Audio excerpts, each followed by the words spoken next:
Salut, bonjour, bonsoir chez vous, en Afrique, en Europe, en Asie, en Amérique et partout dans le monde.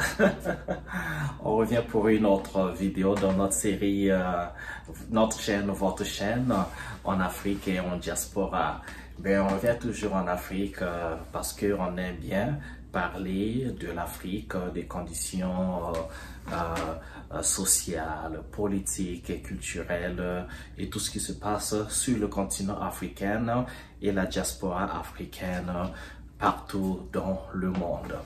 Ben, pour cette vidéo, c'est juste pour continuer à éveiller les consciences des Africains et des amoureux de l'Afrique.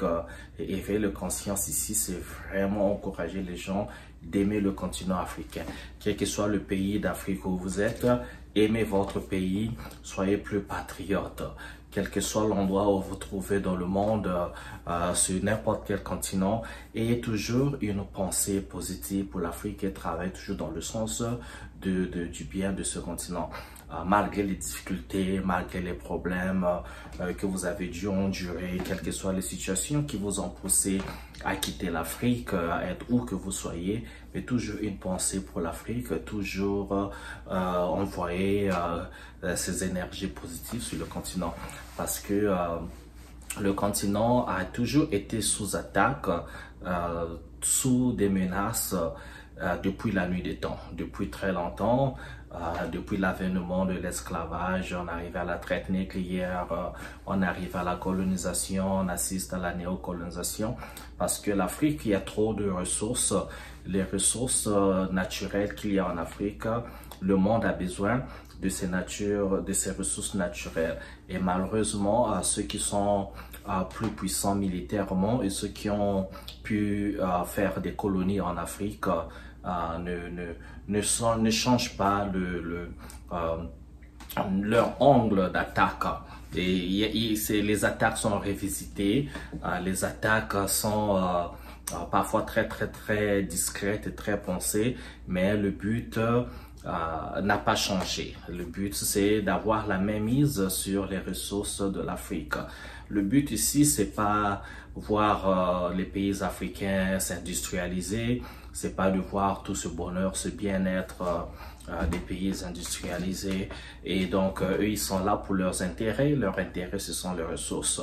Maintenant, quitte à nous, les Africains, de travailler pour notre continent. Travailler pour le continent, c'est avoir les barrières, c'est avoir les garde-fous pour protéger nos pays africains, protéger le continent.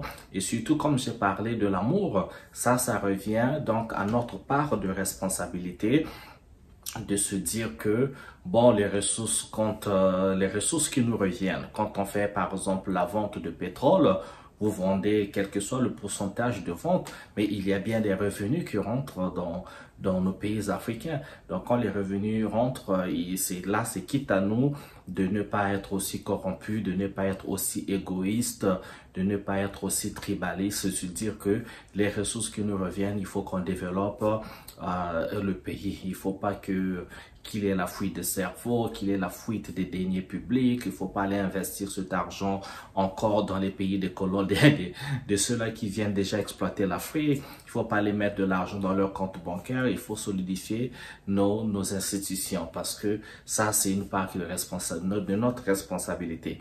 Par contre, la France, l'Amérique, les États-Unis, tous ces pays, la Chine aujourd'hui, la Russie, la Malaisie, tous ont le regard sur les ressources. S'ils peuvent trouver du bois en Afrique, eh bien, ils viendront prendre les bois en quantité, ils vont couper nos forêts et menacer notre écosystème et l'écosystème de la planète tout entière. S'il faut prendre les diamants chez nous, ce sera sans remords. S'il faut prendre le coltan, le cobalt, le manganèse, toutes les ressources qu'ils ont besoin pour faire fonctionner leur industrie, pour nourrir leurs enfants, parce que chacun veut nourrir ses enfants, hein.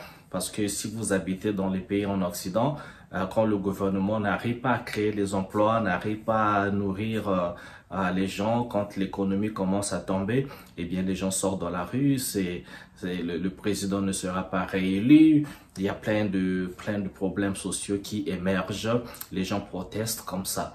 Et par contre, Ce qui veut ipso facto dire que tout celui qui devient président d'un pays occidental a pour mission d'assurer le bien-être de sa population. Et donc, si leurs intérêts se trouvent dans un pays étranger qui va assurer le bien-être de leur population, ils le feront, quels qu'en soient les moyens. Si c'est par les moyens militaires, ils le feront. Si c'est par les moyens politiques, sociaux, tout ce qu'il faudra pour vous dévier, vous distraire de vos buts finaux pour qu'ils soutiennent ce qu'il faut soutenir pour nourrir leurs enfants, eh bien, ils le feront. C'est comme ça. C'est la jungle. La loi du plus fort règne. Donc, si nous, en Afrique, on n'est pas capable d'être fort, on n'est pas capable de comprendre ça, les gars, ça fait des siècles que ça continue, ça change pas. C'est juste ce que nous vivons aujourd'hui avec le néocolonialisme, c'est la continuité de la conférence de Berlin. Moi, c'est comme ça que je vois ça. Remarquez, la conférence de Berlin, c'était la division de l'Afrique, vous comprenez? Et donc, ils se sont pas répartis les territoires en Afrique juste pour les lâcher comme ça. Et vous savez très bien que les indépendances en Afrique de 1960, pour la plupart des pays africains, c'était aujourd'hui, tout le monde l'a compris, que c'était pas des vraies indépendances. On n'avait jamais eu l'indépendance économique, l'indépendance financière et même l'indépendance politique.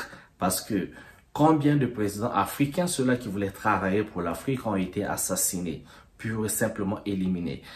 Premier ministre, on va citer Lumumba, on va citer les Kwame Touré, les Sékou Touré, les Amilcar Cabral, les Thomas Sankara, Steve Biko, Ruben Umniobe, plein, les Winnie Mandela, même si elle n'avait pas été assassinée, Winnie Mandela, mais elle a subi plein d'attaques pour l'éliminer, pour la faire taire dans ses actions contre l'apartheid ou pour protéger son peuple sud-africain. Et donc la liste, elle est longue.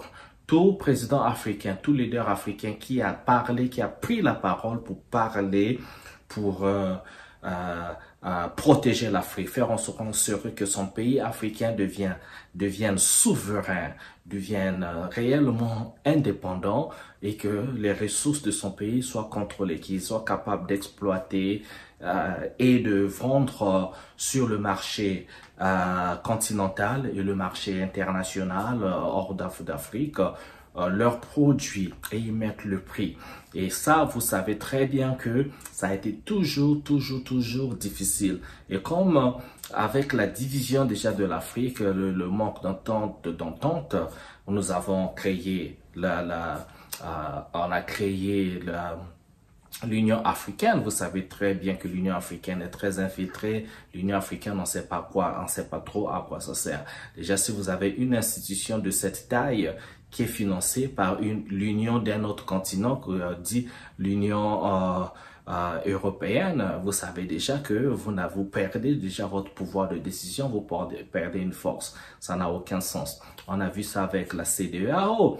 La CEDEAO qui a indirectement, on l'a vu cela avec quand il y a eu le coup d'État au Niger, le président français était le premier à se lever pour dire qu'il va sommer la CEDEAO de prendre les décisions pour punir le Niger. Et vous avez vu ce qui s'en est suivi. La CEDEAO a voulu former une armée carrément pour pouvoir attaquer le Niger, remplacer et restituer Bazoum sur son fauteuil présidentiel, alors que le pays était la proie des terroristes.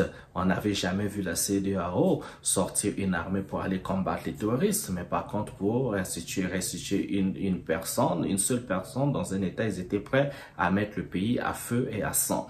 Et on voit avec le côté de la zone CEMAC, une institution qui fonctionne pas. Déjà vous avez une monnaie comme le franc CFA, une monnaie que vous ne pouvez même pas échanger en France. J'en ai moi-même fait l'expérience. J'avais mes francs CFA, je suis arrivé à l'aéroport Charles de Gaulle, je suis allé voir un kiosque où il fallait un kiosque d'échange monétaire. Je suis allé avec mes francs CFA parce que j'avais raté mon vol. Et j'arrive avec mes francs CFA, ils voulaient changer, avoir quelques euros. Ils ont dit non, ils ne changent pas. Il y avait les monnaies d'autres pays, mais quand c'est arrivé chez nous, en France, vous pouvez pas les changer. Le franc CFA, dans aucune banque française, vous n'allez changer le franc CFA. Et pourtant, c'est une monnaie fabriquée en France. C'est une monnaie, donc les réserves sont en France.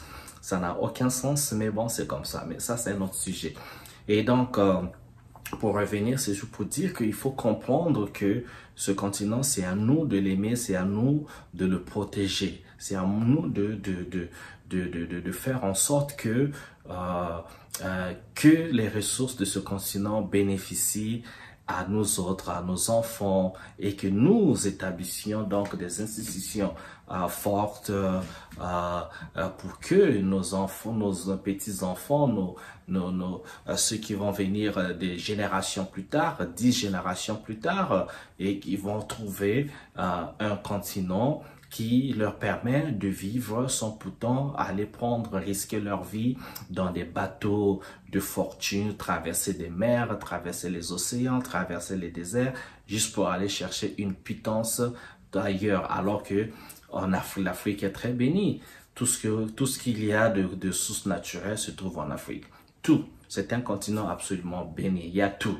Citez-moi un seul truc qu'on peut pas trouver en Afrique. La terre, elle est fertile partout. Il y a des forêts, il y a des rivières, il y a des fleuves, il y a la pluie un peu partout en dehors des zones désertiques. Il y a tout en fait. Il y a tout.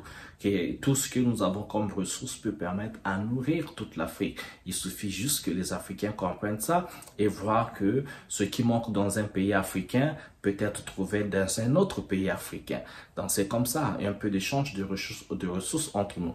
Tout le bassin du Congo, il y a tellement d'eau, il y a tellement de forêts, il y a tellement de richesses. Ça peut on peut trouver, l'énergie peut venir de là-bas ou quelques ressources de là-bas peuvent venir pour, par exemple, donner au Tchad, donner au niveau de la Libye, par exemple, les pays qui sont un peu désertiques. Donc, dans le continent, on peut trouver les continents pour nourrir les filles et fils de ce continent. Ça, c'est des choses qu'il faudrait comprendre. Les autres, comme j'ai dit, les Occidentaux sont là pour leur survie également. C'est comme un loup qui guette les agneaux. Dès que vous êtes distrait, vous n'êtes pas en troupeau en groupe, le loup vous attaque. Il faut toujours vous disperser pour attaquer le plus faible. La formule n'a pas changé. Pour celui qui pense que ça a changé, il faut vraiment être naïf. Ça n'a pas du tout changé.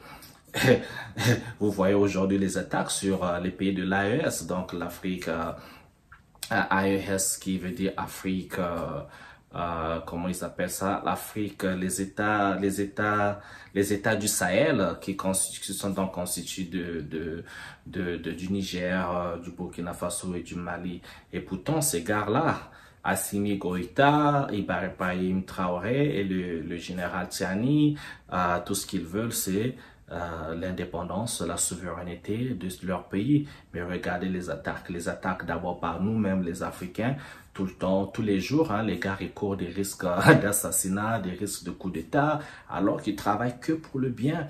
Le Niger veut vendre l'uranium, contrôler son uranium, vendre sur le marché international sans pourtant qu'il ait la mainmise de la France qui exploitait l'uranium quasiment gratuitement.